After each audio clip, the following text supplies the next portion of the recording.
Hello everyone. ನಾವು ಹಿಂದಿನ ವಿಡಿಯೋದಲ್ಲಿ ಸೇಮ್ ಮೆಂಟಲ್ ಎಬಿಲಿಟಿಯಲ್ಲಿ ಸ್ವಲ್ಪ ಡೈರೆಕ್ಷನ್ ಪ್ರಾಬ್ಲಮ್ ಅನ್ನ ನೋಡ್ತಾ ಹೋಗಿದ್ವಿ. ಡೈರೆಕ್ಷನ್ ಪ್ರಾಬ್ಲಮ್ಸ್ ಅಲ್ಲಿ ಒಂದು ಕ್ವಶನ್ ಅನ್ನು ಸಾಲ್ವ್ ಮಾಡಿದ್ವಿ. ಈಗ ಇದು ಎರಡನೇ ವಿಡಿಯೋ ಏನಪ್ಪಾ ಅಂತಂದ್ರೆ ಇದು ಕೂಡ RRB 2019 ಅಲ್ಲಿ ಕೇಳಿರ್ತಕ್ಕಂಥ question. Aditya walks 10 kilometre in the south direction. He takes right and walks 5 kilometre and takes another right turn to walk 6 kilometers. He then finally takes another right turn and walks 5 kilometers to reach the destination. How far he is from the starting point? Question. Options ಏನಿದೆಪ್ಪ ಅಂತಂದ್ರೆ option A 10 kilometre, 4 kilometre, 8 kilometre, 6 kilometre ಅಂತ options ಕೇಳಿದ್ದಾರೆ. ಎರಡು RRB 2019 ಕೇಳಿರ್ತಕ್ಕಂಥ question ಇದು. So ನಿಮ್ಗೆ ಈಜಿಯಾಗಿ ಅರ್ಥ ಆಗಲ್ಲ ಅಂತ ಕನ್ನಡದಲ್ಲಿ ಅಂತ ಹೇಳ್ಬಿಡ್ತೀನಿ. ಆದಿತ್ಯ ವಾಕ್ಸ್ 10 ಕಿಲೋಮೀಟರ್ ಇಂದ ಸೌತ್ ಡೈರೆಕ್ಷನ್ ಅಂದ್ರೆ ಆದಿತ್ಯ ನಾನು ಏನ್ ಮಾಡ್ತಾನೆ 10 ಕಿಲೋಮೀಟರ್ ಸೌತ್ ಡೈರೆಕ್ಷನ್ ಗೆ ನಡ್ಕೊಂಡು ಹೋಗ್ತಾನೆ. ನೀವ್ ಯಾವ ತರ ಅನ್ಕೊಬೇಕು ಅಂದ್ರೆ ನಾನೇ ನಡ್ಕೊಂಡು ಹೋಗ್ತಾ ಇದ್ದೀನಿ ಅಂತ ಅನ್ಕೊಬೇಕು. ಬಲಗಡೆ ತಿರುಗಂದ್ರೆ ನಾವೇ ಬಲಗಡೆ ತಿರ್ಕೊಂಡು ನೋಡ್ಬೇಕು, ಎಡಗಡೆಗೆ ಅಂದ್ರೆ ಎಡಗಡೆ ನಾವೇ ತಿರ್ಕೊಳ್ಳೋ ತರ ಕಲ್ಪನೆ ಮಾಡ್ಕೊಬೇಕು. ಅವಾಗ ನಿಮ್ಗೆ ತುಂಬಾ ಈಜಿ ಆಗುತ್ತೆ. Okay, then he takes right and walks 5 kilometre. Okay, ಅಂದ್ರೆ ಮತ್ತೆ ಬಲಗಡೆ ತಿರ್ಕೊಂಡ್ಬಿಟ್ಟು ಏನ್ ಮಾಡ್ದ 5 ಕಿಲೋಮೀಟರ್ ನಡೆದ. ಅದಾದ್ಮೇಲೆ he takes another right turn to walk 6 kilometers. Okay, ಮತ್ತೆ ಬಲಗಡೆ ತಿರ್ಕೊಂಡ್ಬಿಟ್ಟು 6 ಕಿಲೋಮೀಟರ್ ನಡೀತಾನೆ. he then finally takes another right turn and walks 5 kilometers. ಅಂದ್ರೆ ಮತ್ತೆ ಬಲಗಡೆ ತಿರ್ಕೊಂಡ್ಬಿಟ್ಟು ಓಕೆನಾ ರೈಟ್ ಟರ್ನ್ ತಗೊಂಡ್ಬಿಟ್ಟು ಮತ್ತೆ 5 ಕಿಲೋಮೀಟರ್ ಹೋಗ್ತಾನೆ to reach the destination. How far he is from the starting point ಅಂದ್ರೆ ಇವಾಗ ಎಲ್ಲಿದ್ದಾನೆ ಸ್ಟಾರ್ಟಿಂಗ್ ಪಾಯಿಂಟ್ ಇಂದ ಇವಾಗ ಇರ್ತಕ್ಕಂಥ ಡಿಸ್ಟೆನ್ಸ್ ಎಷ್ಟು ಅಂತ ನಾವು ಕಂಡುಹಿಡಬೇಕು.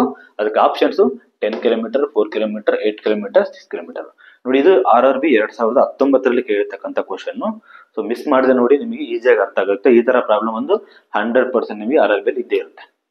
ಓಕೆ, ಸೊ ನಾನು ಮುಂಚೆ ಹೇಳಿದಾಗೆ ನಾರ್ತ್, ಸೌತ್, ಈಸ್ಟ್, ವೆಸ್ಟ್ ನೀವು ಡೈರೆಕ್ಷನ್ ಅನ್ನ ವರ್ಕಿಂಗ್ ಪೇಜಸ್ ಅಲ್ಲಿ ಬರ್ಕೊಂಡ್ಬಿಡಿ. ಬರ್ಕೊಂಡಾದ್ಮೇಲೆ ಏನ್ ಮಾಡ್ತೀರಾ ಅಂತಂದ್ರೆ ಈಗ ನೆಕ್ಸ್ಟ್ ರಫ್ಗೋಸ್ಕರ ಇಲ್ಲಿ ಬರ್ಕೊಂಡಿರ್ತಾರಲ್ಲ ಅಲ್ಲೇ ಮಾಡ್ಕೊಬಹುದು. ಇದು ನಾನು ಜಸ್ಟ್ ನಿಮಗೆ ಈಸಿಯಾಗಿ ಅರ್ಥ ಆಗಲ್ಲ ಅಂತ ಹೇಳಿ ಬರ್ದಿದ್ದೀನಿ. ಓಕೆ, ಸೊ ನೋಡೋಣ ಈಗ ಯಾವ ತರ ಹೋಗ್ತಾನೆ ಆದಿತ್ಯ ಅಂತ.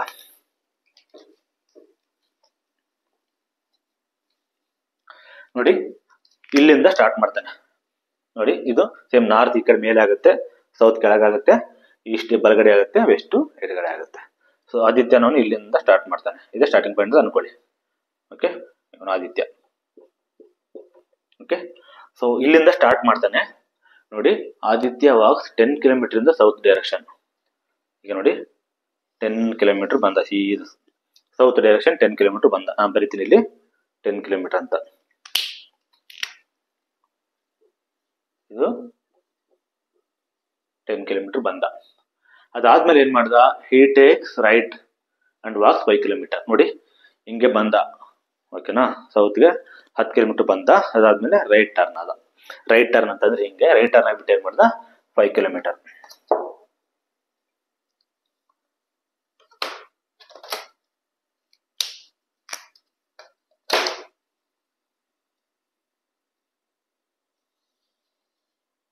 ಓಕೆ, 5 ಕಿಲೋಮೀಟರ್ ಬಂದ. ಇದು 5 ಕಿಲೋಮೀಟರ್. ಸೊ ಹಿಂಗ್ ಬಂದ. ಓಕೆ, ಹಿಂಗ್ ಬರ್ತಾನೆ, ಮತ್ತೆ ಇಲ್ಲಿ ತಿರ್ಕೊಂತಾನೆ, ಈ ಕಡೆ 5 ಕಿಲೋಮೀಟರ್ ನಡೀತಾನೆ. ಅದಾದ್ಮೇಲೆ and he takes another right turn to walk 6 kilometre. Okay, ಮತ್ತೆ ಹಿಂಗ್ ಹೋಗಿರೋನು ಮತ್ತೆ ಬಲಗಡೆ ತಿರುಗ್ತಾನೆ. ಬಲಗಡೆ ತಿರುಗ್ದ ಅಂತಂದ್ರೆ ಮತ್ತೆ ಹಿಂಗ್ ತಿರುಗ್ತಾನೆ ಅಂತ ಅರ್ಥ. ಎಷ್ಟು ಹೋಗ್ತಾನೆ ಅಂತಂದ್ರೆ 6 ಕಿಲೋಮೀಟರ್ ಹೋಗ್ತಾನೆ. ನೋಡಿ, 6 ಕಿಲೋಮೀಟರ್.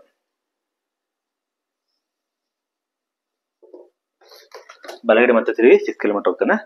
ನಾವಿಲ್ಲಿ ಬರ್ಕೊಳ್ಳೋಣ 6 ಕಿಲೋಮೀಟರ್ ಹಿಂಗ್ ಹೋಗ್ತಾನೆ. Okay, and then finally he takes another right turn and walks 5 kilometre.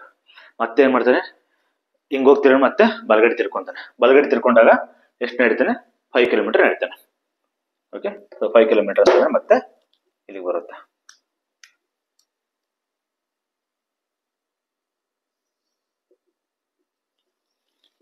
ನೋಡಿ, ಈ ಡಿಸ್ಟೆನ್ಸ್ ಸೇಮ್ ಇರುತ್ತೆ. ನೋಡಿ, 5 ಕಿಲೋಮೀಟರ್ ಅಂತ ಮತ್ತೆ ಹಿಂಗ್ ತಿರ್ಕೊಂಡ್ಬಿಡ್ತಾನೆ. ಹಿಂಗ್ ತಿರ್ಕೊಂಡ್ಬಿಟ್ಟು 5 ಕಿಲೋಮೀಟರ್ ಹೋಗ್ತಾನೆ. ಓಕೆನಾ, ನೋಡಿ ಇಲ್ಲೂ 5 ಕಿಲೋಮೀಟರ್, ಇಲ್ಲಿಂದ ಇಲ್ಲಿ 5 ಕಿಲೋಮೀಟರ್ ಇದೆ. ನಾವು ಈಸಿಯಾಗಿ ಇಲ್ಲಿಂದ ಇಲ್ಲಿಗೆ 5 ಕಿಲೋಮೀಟರ್ ಇದೆ ಅಂತ ಅರ್ಥ ಮಾಡ್ಕೊಬೇಕು. ಇಲ್ಲಿ 6 ಕಿಲೋಮೀಟರ್ ಇದ್ದಾನೆ.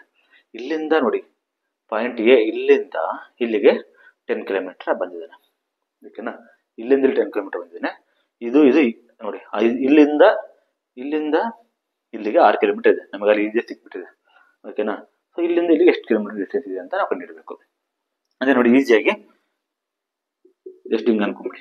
ಓಕೆ, ಇದು ಇಲ್ಲಿಂದ ಇಲ್ಲಿಗೆ 10 ಕಿಲೋಮೀಟರ್ ಇದೆ ಅಂತಂದ್ರೆ 6 ಕಿಲೋಮೀಟರ್ ಬಂದ್ಬಿಟ್ಟಿದ್ದಾನೆ ಆಲ್ರೆಡಿ. ಓಕೆ, ಮತ್ತೆ 5 ಕಿಲೋಮೀಟರ್ ಇಲ್ಲಿ ಟಚ್ ಆಗಿದ್ದಾನೆ.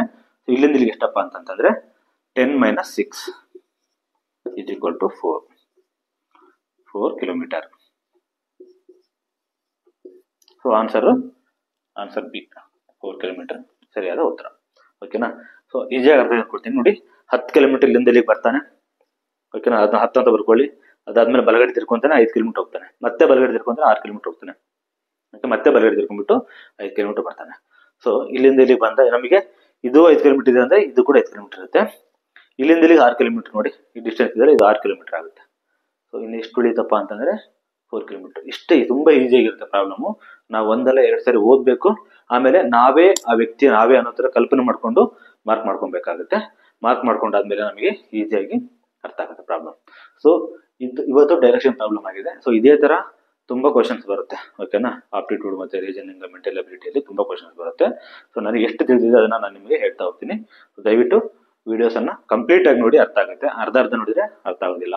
ಏನಾದ್ರು ಇನ್ನೂ ಸ್ಟಿಲ್ ಡೌಟ್ ಇತ್ತು, ಯಾವ್ದಾದ್ರು ಪ್ರಾಬ್ಲಮ್ ಅರ್ಥ ಆಗಿಲ್ಲ ನಿಮಗೆ ಅಂತಂದ್ರೆ ಕಮೆಂಟ್ ಮಾಡಿ. ಸೊ ನಾನು ನೆಕ್ಸ್ಟ್ ವಿಡಿಯೋದಲ್ಲಿ ಮಾಡ್ತೀನಿ. Thank you.